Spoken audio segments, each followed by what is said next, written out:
नमस्कार, देवभूमि समाचारों में आप सभी का स्वागत है। मैं हूं आपके साथ रक्षंदा खान। आगे आप मेरे साथ देखेंगे उत्तराखंड की तमाम छोटी बड़ी खबरें विस्तार से, लेकिन उससे पहले एक नजर हेडलाइंस पर।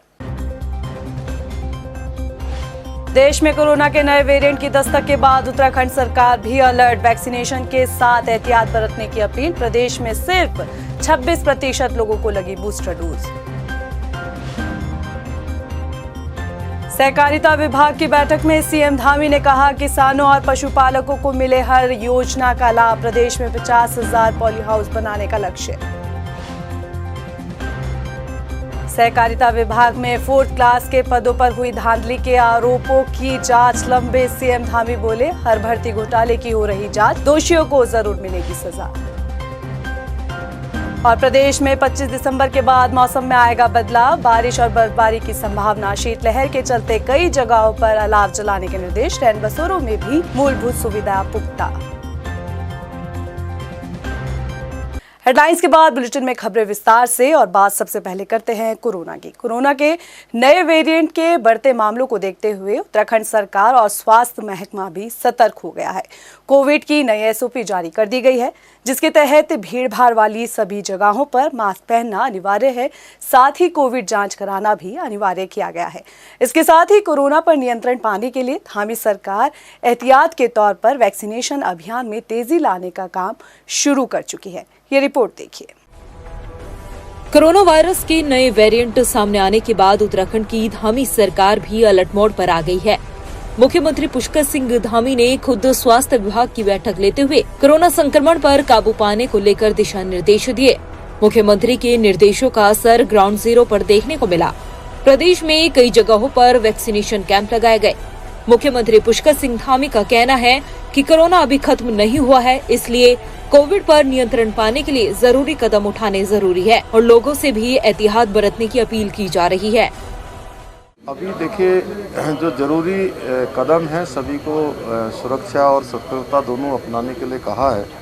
राज्य सरकार ने सभी प्रकार की जो व्यवस्थाएं हैं, सभी प्रकार की तैयारियां हैं, वो करी हुई है। और हम एक तो वैक्सीनेशन पर जोर दे रहे हैं। वैक्सीनेशन हमारा पहले भी 100% हुआ है, जो रह गया है उसको पूरा कर रहे हैं और बूस्टर डोज लगाने की प्रक्रिया प्रारंभ कर दी है। वहीं उत्तराखंड सचिवालय में भी वैक्सीनेशन कैंप लगाए गए, जहां बड़ी तादाद में लोगों ने वैक्सीन लगवाई। लेकिन शाम तक बहुत एक्टिवली सरकार ने फैसला लिया और शाम तक हमारे सचिवालय के ग्रुप में एक सूचना हमें प्राप्त हुई कि आज से जो है सचिवालय कर्मी जितने हैं उनके लिए और उनके परिवार के जो भी सदस्य हैं, सभी के लिए बूस्टर डोज लगाने का कार्यक्रम आज से शुरू किया गया है। अभी थोड़ी देर पहले मुख्यमंत्री जी भी यहाँ पर आए थे और मैं सराहना करता हूँ कि इस कदम की कि उन्होंने बिना देरी करते हुए, जैसे ही जानकारी मिली कि कोविड फिर से काफ़ी एक्टिव हो गया है, उन्होंने निश्चित तौर पर बहुत ही अच्छा फैसला लिया और तत्काल ही जो है यहाँ पर बूस्टर डोज उपलब्ध करा दी है। उत्तराखंड के स्वास्थ्य सचिव आर राजेश कुमार का कहना है कि उत्तराखंड में अभी तक नए वेरिएंट का कोई मरीज नहीं आया, लेकिन कोरोना से बचाव के लिए जरूरी दिशा निर्देश जारी किए गए हैं। पहली और दूसरी डोज उत्तराखंड में 100% लग चुकी है। बूस्टर डोज 26% लोगों को लगी है। उत्तराखंड में 65 लाख से अधिक लोगों ने बूस्टर डोज नहीं लगवाई। प्रदेश में अब तक 12 साल के ऊपर सभी आयु वर्ग में 25% ने ही कोविड का तीसरा टीका लगवाया है। 60 साल से अधिक आयु के 60% बुजुर्गों को तीसरी खुराक लग चुकी है। 3 लाख वैक्सीनेशन की डोज केंद्र सरकार से मंगाई गई है, ताकि प्रदेश में तेजी से बूस्टर डोज लगाने के लिए अभियान चलाया जाए। देखिए, फिलहाल नया जो स्ट्रेन है उसका नाम BF7 है। सबसे पहले तो मैं ये क्लियर करना चाहता हूँ कि BF7 जो ओमिक्रॉन का सब वेरिएंट है, उसके कोई केसेस अभी फ़िलहाल उत्तराखंड में नहीं है, इसलिए कोई पैनिक वाली स्थिति नहीं है। भारत सरकार से जो स्वास्थ्य सचिव महोदय हैं, उनका लेटर आया था 20 दिसंबर को। उस पर उन लोगों ने स्ट्रेस किया था, एक तो जितने भी कोविड केसेस आते हैं उनकी जीनोम सीक्वेंसिंग किया जाए। तो जीनोम सीक्वेंसिंग हम लोग जितने भी हमारे मेडिकल कॉलेजेस हैं, हमारे 4 मेडिकल कॉलेजेस हल्द्वानी, श्रीनगर, दून, इनमें हम लोग जो है जीनोम सीक्वेंसिंग की फैसिलिटी हम लोगों ने स्टार्ट की। कोरोना के नए वेरिएंट की देश में दस्तक से उत्तराखंड सरकार सतर्क है। वैक्सीनेशन के साथ लोगों से भी एहतियात बरतने की अपील की जा रही है। और अस्पतालों में आने वाले सर्दी जुकाम बुखार से संबंधित मरीजों की RT-PCR जांच भी जरूरी कर दी है। लिहाजा अब आम जनता की भी जिम्मेदारी बनती है कि सतर्क रहकर कोरोना पर जीत पाए। टाइम टीवी के लिए देहरादून से मनीष टंगवाल की रिपोर्ट। इस वक्त की बड़ी खबर की बात कर लेते हैं। अंकिता हत्याकांड मामले से जुड़ा इस वक्त का बड़ा अपडेट है। हाईकोर्ट ने CBI जांच कराने वाली याचिका खारिज कर दी है, जिसके बाद परिवार नाखुश नजर आ रहा है। जी हां, हाईकोर्ट में CBI जांच कराने की याचिका दायर थी, जिसे हाईकोर्ट ने खारिज कर दिया है और अब परिवार सुप्रीम कोर्ट में जाने की तैयारी कर रहा है। परिजन सुप्रीम कोर्ट में याचिका दायर करेंगे। तो इस वक्त की बड़ी खबर अंकिता हत्याकांड से जुड़ी हुई। शुक्रवार को मुख्यमंत्री पुष्कर सिंह धामी की अध्यक्षता में सहकारिता विभाग की बैठक हुई। बैठक में कई महत्वपूर्ण बिंदुओं पर चर्चा हुई। सीएम पुष्कर सिंह धामी ने बताया कि विभाग किसानों, पशुपालकों, डेयरी संचालकों के बीच बेहतर समन्वय बनाने के लिए कार्य कर रहा है। साथ ही केंद्र सरकार की योजनाओं का लाभ किसानों, पशुपालकों, डेयरी संचालकों को मिले, इस पर भी फोकस किया जा रहा है। मुख्यमंत्री ने कहा कि समितियों का 100% कंप्यूटराइजेशन का कार्य पूरा हो गया है। लिहाजा केंद्रीय सहकारिता मंत्री अमित शाह से इसके उद्घाटन के लिए भी समय मांगा गया है। विभाग आने वाले समय में 50,000 पॉली हाउस बनाने का लक्ष्य रख चुका है।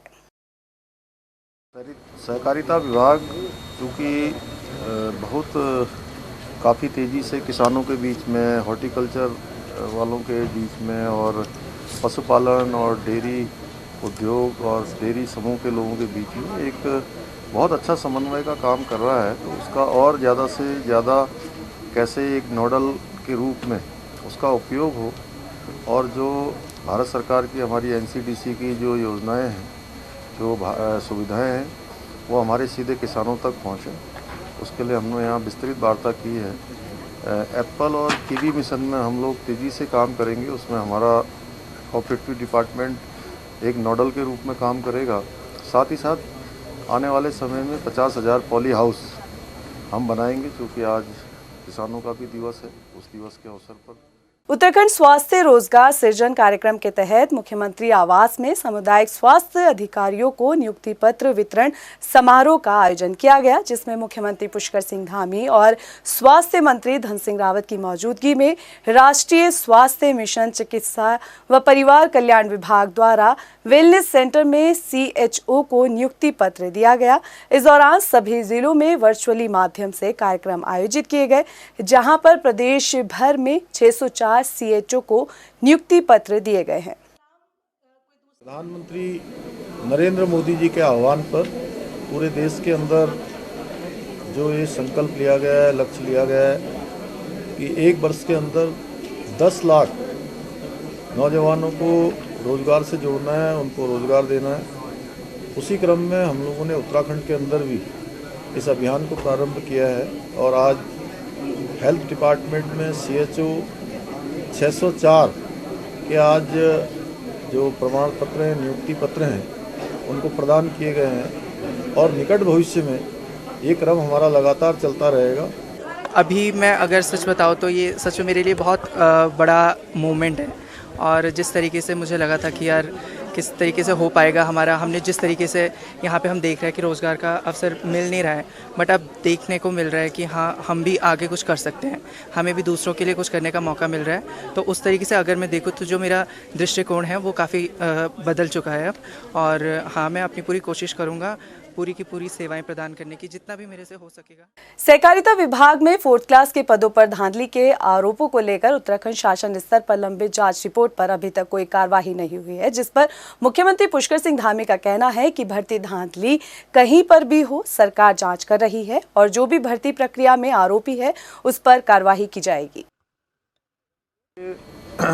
चाहे घोटाले कहीं पर भी हो, हमारी सरकार पूरी तरह से, हमारा संकल्प है कि उस पर जो है ठीक प्रकार से जो भी विधि सम्मत कार्रवाई होगी और कहीं पर भी जो है शिकायत आती है तो उसका हम लोग स्वतः ही संज्ञान लेते हैं और संज्ञान लेने के बाद सरकार उसको आगे बढ़ाती है। धामी सरकार द्वारा विधानसभा शीतकालीन सत्र के दौरान धर्मांतरण कानून के तहत कठोर प्रावधान धर्मांतरण कानून में बिल पास किया गया, जिस पर राज्यपाल ने भी अपनी मुहर लगा दी है।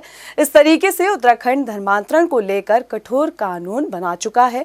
प्रदेश में कई जगहों पर बहला फुसलाकर और लालच देकर धर्मांतरण कराया जा रहा था, जिसके लिए अब कठोर धर्मांतरण कानून बनाया गया है और कड़ी सजा का भी प्रावधान किया गया है।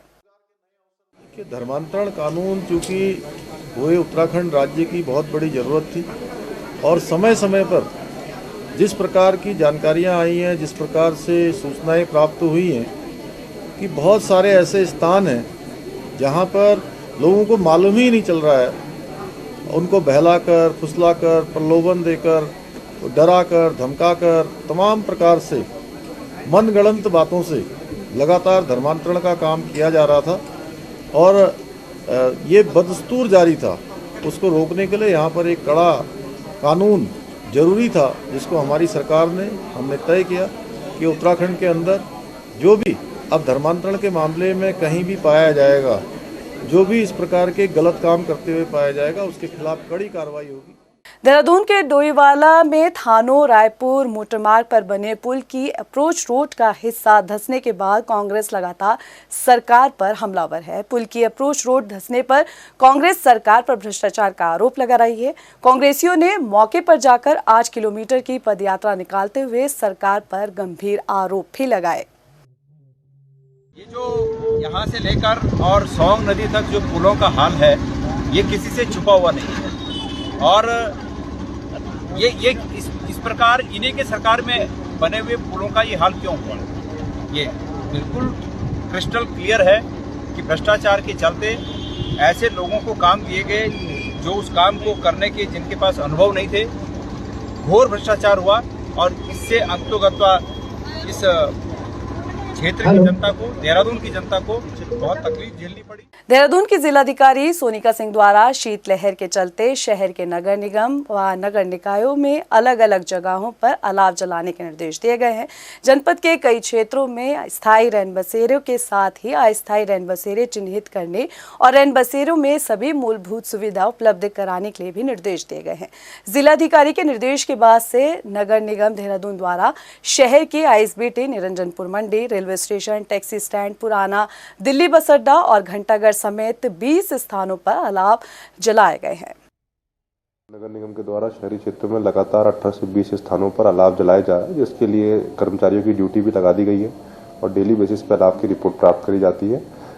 इसके अतिरिक्त 3 रैन बसेरे नगर निगम के द्वारा चलाए जा रहे हैं, जिसमें 8-8 घंटे के हिसाब से कर्मचारियों की ड्यूटी भी लगी हुई है। लोगों के द्वारा डेली उसका उपयोग किया जा रहा है और 3 रैन बसेरों में सारी व्यवस्थाएं कर ली गई हैं। पर्याप्त संख्या में कंबल, रजाई, गद्दे इत्यादि उपलब्ध है और यदि इसमें अतिरिक्त आवश्यकता भी पड़ेगी तो तत्कालिकता के आधार पे उनका व्यवस्था कर ली जाएगी। बात मौसम की करते हैं। प्रदेश में 23 दिसंबर से 30 दिसंबर तक मौसम में कोई खास एक्टिविटी देखने को नहीं मिलेगी। हालांकि 25, 26 और 27 दिसंबर को मौसम में थोड़ा बदलाव देखने को जरूर मिलेगा। मौसम विभाग ने उत्तरकाशी, चमोली और पिथौरागढ़ जिले के ऊंचाई वाले इलाकों में हल्की बारिश और बर्फबारी की संभावना जताई है। मौसम विभाग के मुताबिक 30 दिसंबर के आसपास पश्चिमी विक्षोभ के आसार बन रहे हैं, लेकिन इसका असर उत्तराखंड में कुछ खास देखने को नहीं मिलेगा। उत्तराखंड मौसम विभाग के निदेशक विक्रम सिंह की माने तो नवंबर और दिसंबर में कम बारिश और बर्फबारी बागवानी के लिए अच्छा संकेत नहीं है। ये कहीं ना कहीं जो कम रेनफॉल एक्टिविटी है, स्नोफॉल एक्टिविटी, ये कृषि और बागवानी के लिए भी जो है अच्छा नहीं है। तो कोई विशेष एक्टिविटी नहीं है। 25 को आप देखेंगे थोड़ी बदली छाएगी, 26 को भी रहेगी और छुटपुट लाइट एक्टिविटी रेन या स्नो की जो हाई रीचेज है उत्तरकाशी, चमोली, पिथौरागढ़ डिस्ट्रिक्ट की, उनमें थोड़ी बहुत हल्की या हल्की एक्टिविटी कहीं कहीं पर वो मिल सकती है। उसके बाद फिर मौसम साफ हो जाएगा और जब आप 30 या 31 तक भी जाते हैं तो एक्टिविटी उसमें अभी तक दिख नहीं रही है। हालांकि एक पश्चिमी विक्षोभ जो है 30 के अराउंड आएगा, 30 तारीख के आसपास में आएगा, लेकिन उसका असर अभी जो दिख रहा है वो जम्मू कश्मीर या हिमाचल तक थोड़ा दिख रहा है, लेकिन उत्तराखंड पर उसका असर नहीं दिख रहा है। अगर आगे कुछ इसमें परिवर्तन आता है तो वो चीज़ बताई जाएगी। तो आप ये कह सकते हैं कि मोटा मोटा अभी आगे भी जो है कोई विशेष एक्टिविटी नहीं है। छुटपुट के अलावा 25 रात से लेकर 26 शाम तक जो एक्टिविटी वो दिखेगी।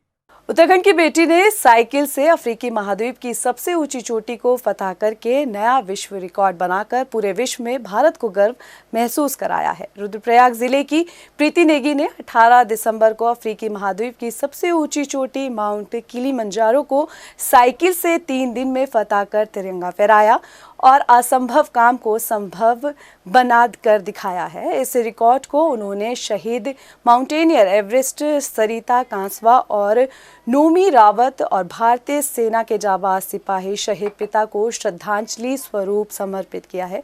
प्रीति नेगी ने पाकिस्तान की समर खान का रिकॉर्ड तोड़कर तिरंगा लहराया है। माउंट किलीमंजारो दुनिया का सबसे ऊंचा मुक्त खड़ा पर्वत है, साथ ही विश्व का चौथा सबसे उभरा पर्वत भी। इससे पहले प्रीति रिस्पेक्ट टू गॉड इवेंट के जरिए 4 दिन में हरिद्वार से केदारनाथ तक की यात्रा साइकिल यात्रा कर रिकॉर्ड बना चुकी है। हरिद्वार से केदारनाथ पहुंचने वाली प्रीति पहाड़ की पहली बेटी है।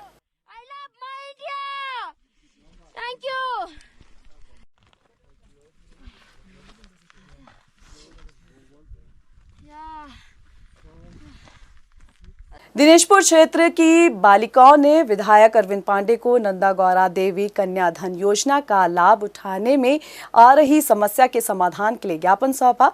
योजना का लाभ उठाने के लिए आवेदन करने वाली बालिकाओं ने बताया कि आवेदन में साल 2011 की जनगणना में परिवार का नाम शामिल होना अनिवार्य है, मगर कई बालिकाएं ऐसी है जिनके परिवार का नाम जनगणना में शामिल नहीं है, जिस वजह से उनके आवेदन को विभाग द्वारा निरस्त किया जा रहा है। आर्थिक संकट की वजह से वे आगे की पढ़ाई करने के लिए कॉलेज में एडमिशन नहीं ले पा रही हैं। 2011 में एक जनगणना हुई थी, जो हमारे ये गौराधन योजना वाले फॉर्म में एक टॉपिक है जनगणना वाला, तो हम ब्लॉक गए थे देखने, तो सर उसमें हमारे किसी भी फैमिली मेंबर के नाम नहीं थे, किसी के भी नहीं, ना दादा का ना परदादा का, किसी के भी नहीं थे। तो फिर हमारा फॉर्म जमा करने गए थे तो रिजेक्ट कर दिया, हमारा फॉर्म कि ये नहीं है तो नहीं हो पाएगा। तो हम कब से यहाँ वहाँ भाग रहे हैं, कभी यहाँ जाएं कभी वहाँ जाएं, और बाद में हमारे फॉर्म को रिजेक्ट कर दिया। हमारे पास सारे डॉक्यूमेंट्स है, बस ये कि एक ही जनगणना वाला नहीं है। गौरा देवी कन्या धन योजना के लाभार्थी जो बच्चे हैं वो भी मुझसे मिलके गए, और जो आवेदन करने का जो फॉर्म होता है उस फॉर्म में 2011 की जनगणना का उल्लेख किया गया है कि वो उल्लेख लाओ, लेकिन वो कई जगह रिकॉर्ड में उनके नाम, माता पिता के नाम उपलब्ध नहीं है। एमएड प्रवेश परीक्षा धांधली मामले में कुमाऊं विश्वविद्यालय नैनीताल और पूर्व रजिस्ट्रार भुवन चंद जोशी को नैनीताल कोर्ट ने दोष मुक्त कर दिया है। साल 2009 में कुमाऊं विश्वविद्यालय नैनीताल में एमएड प्रवेश परीक्षाओं में धांधली के मामले में पूर्व रजिस्ट्रार बीसी जोशी और अन्य के खिलाफ मुकदमा दर्ज किया गया था। 13 साल अदालत में चले इस मामले में अब तत्कालीन रजिस्ट्रार भुवन चंद जोशी को कोर्ट ने दोष मुक्त किया है। कोर्ट ने कहा कि मामले में भुवन चंद जोशी को गलत फंसाया गया था और यह मामले में दोष मुक्त है। 2009 में जो एमएड एंट्रेंस हुई थी, इसके रिजल्ट के संबंध में है।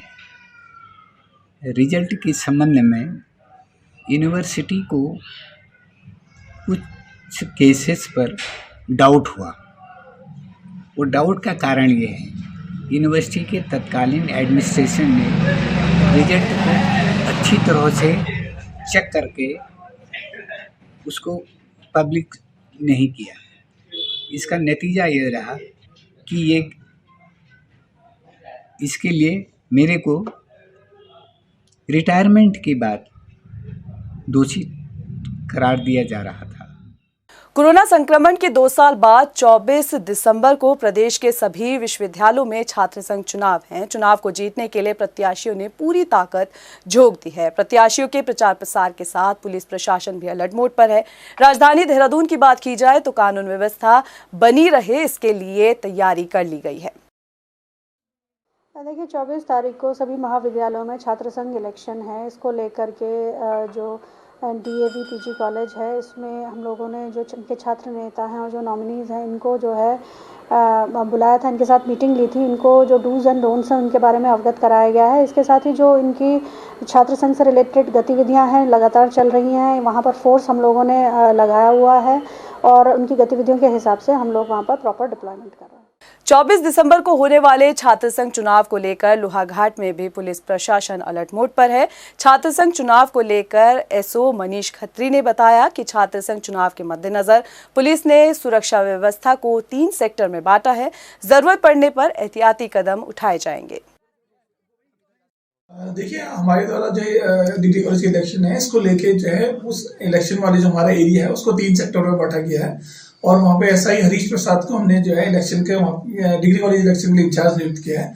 इसके साथ ही हमारे द्वारा लोकल फोर्स भी हमारी लगाई गई है, साथ ही हमारे द्वारा बाहर से भी मांग की गई फोर्स की और पूरी हम लोग पूरा यहाँ पे कोशिश कर रहे हैं कि शांतिपूर्ण इलेक्शन हो और इसके लिए हम पूरी तरह से जुटे हुए हैं।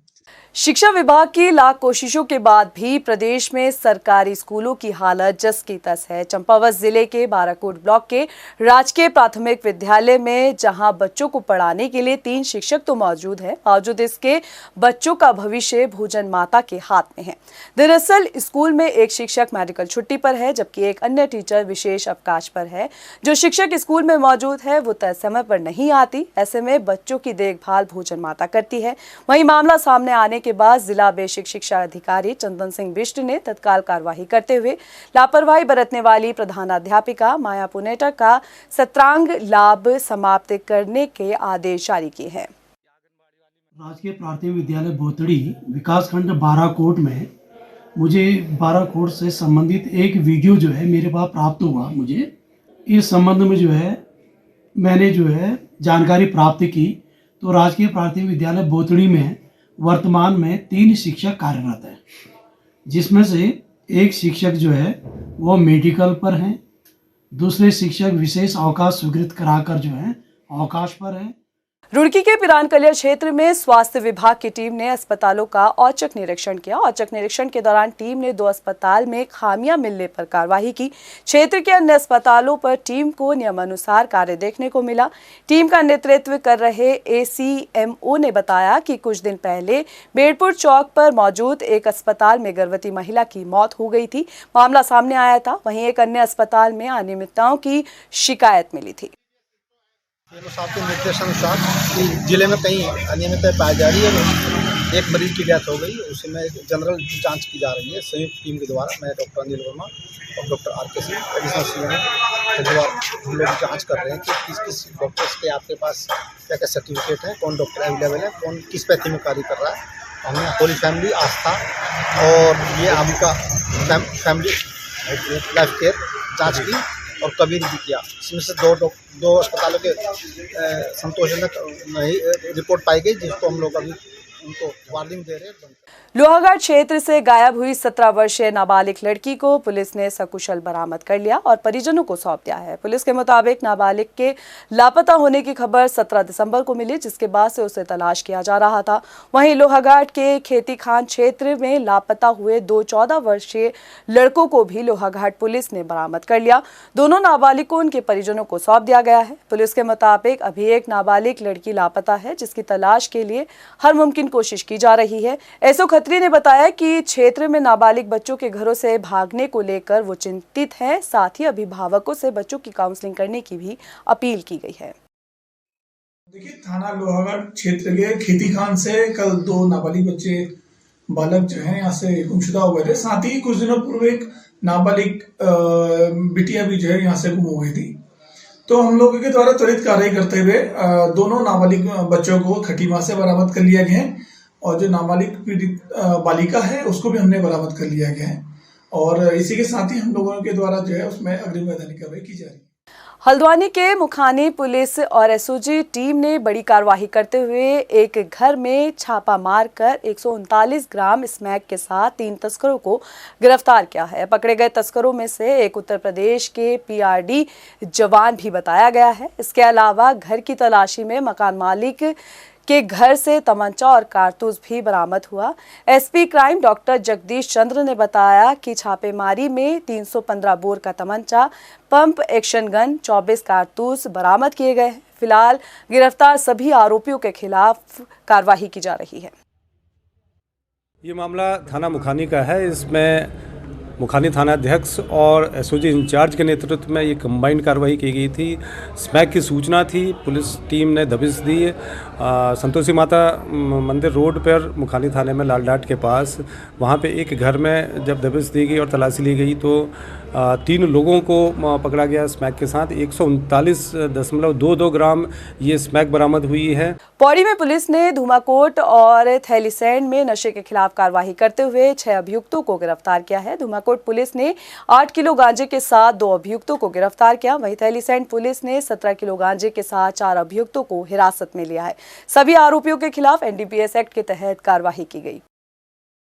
से को लेकर के केवल जिला या थाना ही नहीं बल्कि स्टेट लेवल में एक विशेष पहल चल रही है कि पूरे उत्तराखंड को नशा मुक्त किया जाए, क्योंकि as a enforcement agency police उसमें बहुत महत्वपूर्ण भूमिका निभाती है। तो पिछले 1.5-2 महीनों में आप देखेंगे कि हर थाना लेवल पे उसमें आगे बढ़ के काम हुआ है। पहले हम थोड़ा क्वांटिटी को ज़्यादा फोकस करते थे, लेकिन अब ये है कि किसी भी क्वांटिटी को हम की तह तक जा करके उनके खिलाफ लीगल कार्रवाई करें। अभी के लिए फिलहाल इतना ही, मुझे दे इजाजत, लेकिन चलते चलते नजर डाल लेते हैं हेडलाइंस पर। नमस्कार। देश में कोरोना के नए वेरिएंट की दस्तक के बाद उत्तराखंड सरकार भी अलर्ट। वैक्सीनेशन के साथ एहतियात बरतने की अपील। प्रदेश में सिर्फ 26% लोगों को लगी बूस्टर डोज। सहकारिता विभाग की बैठक में सीएम धामी ने कहा, किसानों और पशुपालकों को मिले हर योजना का लाभ। प्रदेश में 50,000 पॉली हाउस बनाने का लक्ष्य। सहकारिता विभाग में 4th क्लास के पदों पर हुई धांधली के आरोपों की जांच लंबे। सीएम धामी बोले, हर भर्ती घोटाले की हो रही जांच, दोषियों को जरूर मिलेगी सजा। और प्रदेश में 25 दिसंबर के बाद मौसम में आएगा बदलाव। बारिश और बर्फबारी की संभावना। शीतलहर के चलते कई जगहों पर अलाव जलाने के निर्देश। रैन बसेरों में भी मूलभूत सुविधा पुख्ता।